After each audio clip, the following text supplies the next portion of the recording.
CCI సాధనపై కేంద్ర రాష్ట్ర ప్రభుత్వాలు వెంటనే తమ స్పష్టమైన వైఖరిని ప్రకటించాలి అని జోగు రామన్న గారు అన్నారు. ఆదిలాబాద్ ప్రజల న్యాయమైన డిమాండ్ను ఇకపై నిర్లక్ష్యం చేస్తే సీసీఐ పునరుద్ధరణ కోసం ఆమరణ నిరాహార దీక్షకు సిద్ధమవుతాను అని జోగు రామన్న గారు హెచ్చరించారు. ముందుగా ఎట్టి పరిస్థితుల్లో ఆదిలాబాద్ సిమెంట్ పరిశ్రమను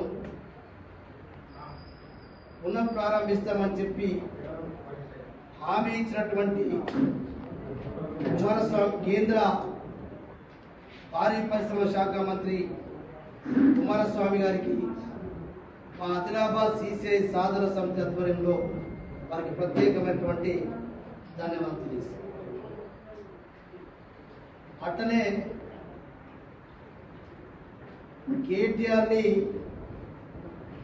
కేటీఆర్ పైన కేటీఆర్ గారి గురించి మాట్లాడేటటువంటి ఈ స్థాయి కాదు. ఏదైతే కేటీఆర్ పైన అబద్ధాలు మాట్లాడేటువంటి స్థానిక ఎమ్మెల్యే గారు మాట్లాడేటువంటి వ్యాఖ్యల్ని తీవ్రంగా ఖండిస్తున్నారు. ఇక ఆదిలాబాద్ సీసీఐ సాధన సమితి 2022 ఫిబ్రవరి 15-16 తారీఖు ఆ సమితి ఏర్పాటు చేసుకుంది. ఆ రోజు నుంచి సీసీఐ సాధన సమితి ఆధ్వర్యంలో అనేక కార్యక్రమాలు కొనసాగుతున్నాయి. కానీ ఎన్నిసార్లు సీసీఐ సాధన సమితి ఏర్పడినప్పటి నుంచి స్వయంగా ఇలా మీ అప్పటి కేంద్ర హోంశాఖ సహాయ మంత్రి హంసరాజ్ గంగారాం అహిరే గారు గంగారాం గారు మాట్లాడింది ఎప్పుడిది 16-17 అట్లా చాలాసార్లు మాట్లాడాడు. ఏమన్నా సీసీఐని తెరిపిస్తాం. అప్పుడు నువ్వు జిల్లా భారతీయ జనతా పార్టీ అధ్యక్షుడు కదా, ఆ రోజు నుంచి నీకు స్టోరీ ఉండాలి కదా మాట్లాడే ముందు. నిన్న మొన్న మాట్లాడుతున్నావు కదా, దానికి ఇది చెప్తున్నా నేను. ఇదేది కాదు మీరు మాట ఇచ్చింది. దాని తర్వాత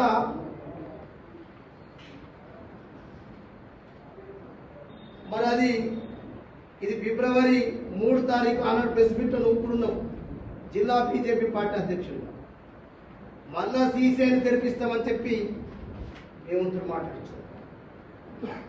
సీసీఐ పునరుద్ధరణకు రంగం సిద్ధమని చెప్పి మళ్ళీ మీరు కూడా ఆనాడు జిల్లా బీజేపీ పార్టీ అధ్యక్షుడిగా, ఇప్పుడు పాపం ప్రస్తుత శాసనసభ్యుడు ఆనాడు బీజేపీ అధ్యక్షుడు ఆనాడు చెప్పిండు ఆయన.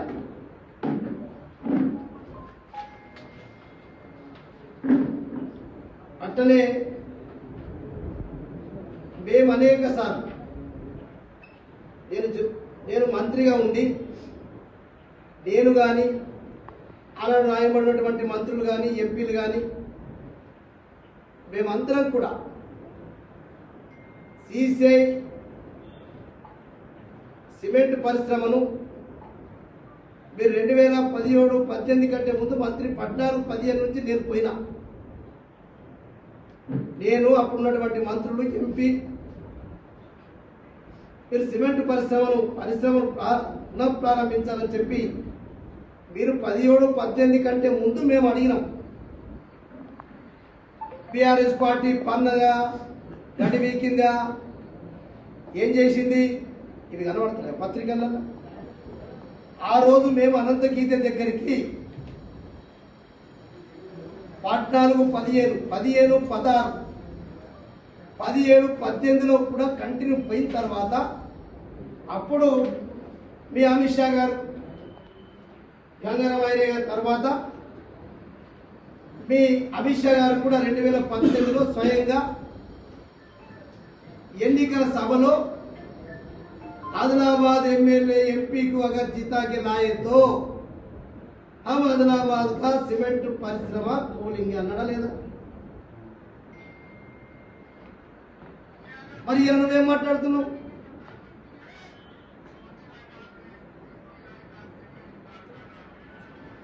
सीमेंट कारखाना खोलेगा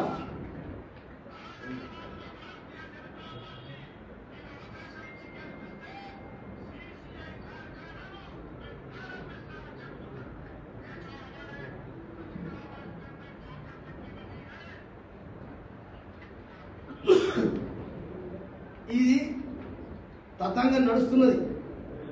మేము 14-15 నుంచి పోవడం, మేము చెప్పిన తర్వాత మీకు 18లో సోయి రావడం, మీ అమిత్ షా గారు చెప్పడం, అమిత్ షా కంటే ముందు గంగారాం అయ్యే గారు చెప్పడం, తర్వాత టీఆర్ఎస్ పార్టీ ఏం చేసింది ఇప్పుడు ఓడిపోయిన తర్వాత కాగితాలు పట్టుకొని ఇప్పుడు కేటీఆర్ గారు తిరుగుతే లాభం ఏంటంటే కొంచెం బుద్ధిండి మాట్లాడు. 19/4/2017లో కేసీఆర్ గారు అప్పటి ముఖ్యమంత్రిగా నరేంద్ర మోడీ గారికి లేఖ రాసింది. పాయల్ శంకర్ గారు కొద్దిగా ప్రెస్ మీట్ రేపు చూడు, ఇప్పుడు చూడు, చంద్రశేఖరరావు గారు లేఖ రాసిండు. ఎప్పుడు? 19/4/2017లో. ఏమన్నాడు ఆయన ఆఖరి మాట? మన తర్వాత కాపీటు నితిన్ గడ్కరీ గారికి union minister for road transport and highways in near meeting with my ministers had indicated that CCI units can be revived with NHA, one of the major investors, so that cement can be supplied అని చెప్పి ఇది తీసుకుంటాం, national highway కూడా cement వాడుతున్నాం అని చెప్పి ఆయన కూడా నితిన్ గడ్కరీ గారు కూడా మాటించారు.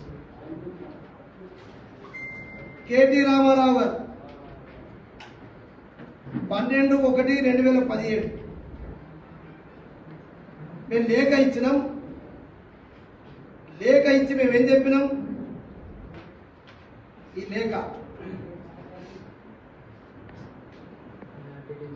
లేఖలో క్లియర్ కట్ గా మీరు ఆదిలాబాద్ లో మూతపడ్డటువంటి 1996లో మూతపడ్డటువంటి సిమెంట్ పరిశ్రమను పునఃప్రారంభించాలి. ఒకవేళ మీరు పునఃప్రారంభిస్తామంటే మా రాష్ట్రంలో ఇప్పుడు కొత్త ఇండస్ట్రియల్ కారిడార్ టిఎస్ఐ పాస్ కింద అనేక రాయితీలు ఇస్తున్నాం. ఇది కూడా మిషనరీ ఎప్పుడో పెట్టిండ్రు. మరి ఇలా మిషనరీస్ కూడా సమయం అయిపోయింది. మీరు కొత్త పరిశ్రమ పెడితే ఎన్నైతే మా రాష్ట్రంలో రాయితీలు ఇస్తున్నామో అన్ని రాయితీలు ఇవ్వడానికి సిద్ధంగా ఉన్నామని చెప్పి కేటీఆర్ గారు లేఖలో క్లియర్గా చెప్పిండు. ఈ లేఖలో చెప్పిండు. తర్వాత ఒకవేళ ఏదైతే ఇది కుదరదనుకో, ఒకవేళ రామగుండంలో ఎట్లయితే మీరు కోరామంటారు, మరి ఫర్టిలైజర్స్ పరిశ్రమ స్థాపించినప్పుడు రాష్ట్రం 51%, కేంద్రం 49%తో నడుస్తుందో, ఇలా మేము కూడా మా టీఆర్ఎస్ పార్టీ ప్రభుత్వం 51% తోటి మేము కూడా మీ దాంట్లో భాగస్వామ్యం అవుతామని చెప్పి ఈ ఏదైతే జూలై నెల నడుస్తుంది, ఆగస్టు నెల వరకు మీకు సమయం ఇస్తున్నాం.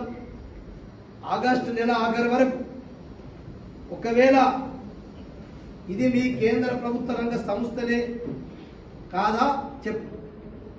మీ కేంద్ర ప్రభుత్వ రంగ సంస్థ అయితే నువ్వు ఎందుకు తెరిపించడానికి ఇబ్బంది ఏంది? మీ కిషన్ రెడ్డి ఎన్ఎండి చైర్మన్, మీ గనుల శాఖ మంత్రి ఈ 30కి లీజ్ అయిపోతే ఇంకా 50 ఏళ్ళకు పెంచమని చెప్పి లేఖ రాయాలా మాకు రాష్ట్ర ప్రభుత్వం చెప్పింది. తీసుకుపోయి ఇంకా 50 ఏళ్ళకి ఉన్నది కదా, 100 సంవత్సరాలకు సంబంధించినటువంటి దానికి సంబంధించిన రా మెటీరియల్ ఉంది కాబట్టి నువ్వు లీజ్ ఎక్స్టెన్షన్ చేపిమన్నా. లీజ్ ఇప్పుడు 30కి అయిపోతుంది. దాన్ని ఇంకా 50 సంవత్సరాలకు ఎక్స్టెండ్ చేయించి రాష్ట్ర ప్రభుత్వంతో అది ఒక డిమాండ్ పెడుతున్నాం. ఇలా చట్ట విరుద్ధంగా కనీసం నువ్వు స్టాఫ్ టెండర్ పిలిచేటప్పుడు కేంద్ర ప్రభుత్వం రాష్ట్ర ప్రభుత్వాలు ఒక విధి విధాన నిర్ణయం వచ్చి నిజంగా నీకు ఒకవేళ చిత్తశుద్ధి ఉండి పునః ప్రారంభిస్తామని అన్నప్పుడు నువ్వు స్టేట్మెంట్ ఇస్తుంటివి. ఇది ఓన్లీ స్టాఫే చట్ట విరుద్ధంగా ఇలా దానికి కూడా టెండర్లు పిలిచి ఏదో రకంగా గోల్మాల్ చేసిపోతున్నావు. నువ్వు ఇంకో మాట అన్నావు, ఆనాడు కూడా స్టాఫ్ టెండర్ పిలిచిన మా ప్రభుత్వ హయాంలో. ఆ రోజు నేను మంత్రిగా కానంటే దాది విలాస్ గారిని అడగండి.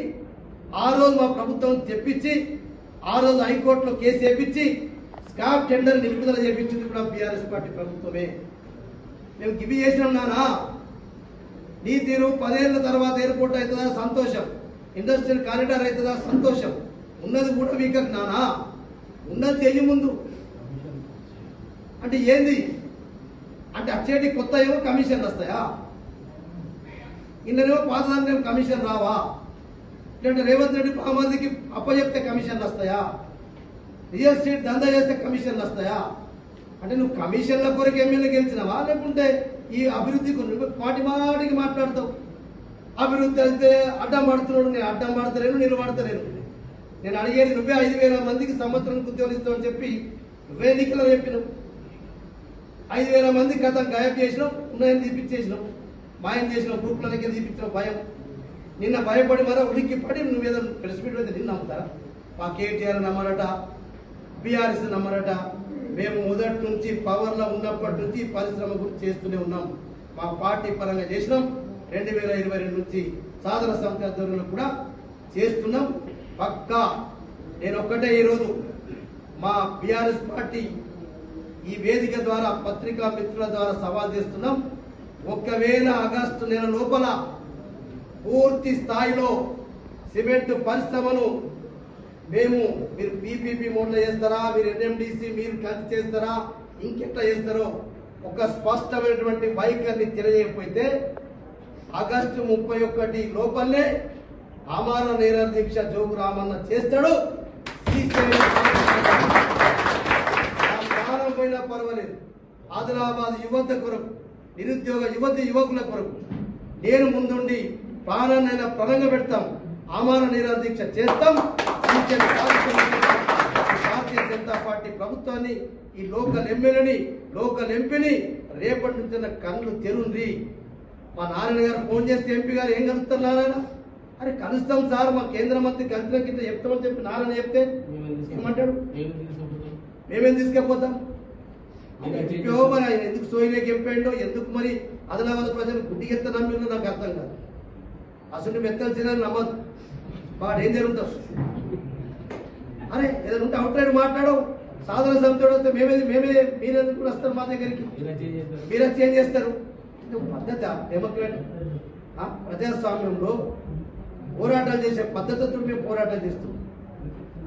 అందుకొరకే ఇది వార్నింగ్ ఇస్తున్నాం. మీరు ఆగస్టు 31 తారీఖులో కూడా ఏ ప్రకటన స్పష్టం చేయకపోతే టీఆర్ఎస్ పార్టీ అతను నేను పోరాడతాం.